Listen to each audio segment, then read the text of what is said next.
আচ্ছা গরু যে নিয়ে গেলে হাটো দাম কি বে? আর কইস না বাইস্তা টেস মারা খাইছি।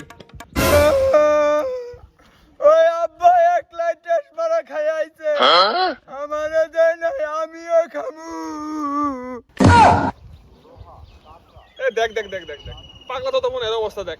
আরে হারামজাদা গরু বেচবার যায় টেস মারা খাইছি, এটা খাওয়ান যায় না? এটা যারা গরু বেচবার যায় ওরা খায় খালি। কি হলো? আমি তো কিছু বুঝি না, আমিও টেস্ট মারা খামু। আরে ছুটু ভাই টেস্ট মারা খাওয়ান যায় না তো, যারা গরু বেচবার যায় লজ দেয় তারাই টেস্ট মারা খায়। তুমিও কইলা আব্বা টেস্ট মারা খাইছে, না আমিও খামু। সুধীর পুত এবে লস খায় মাথা না নষ্ট, তুই আবার পুংটামি চুদাস রে শালার পুত। এই সুধীর পুত খাবি টেস্ট মারা খাবি? খা খা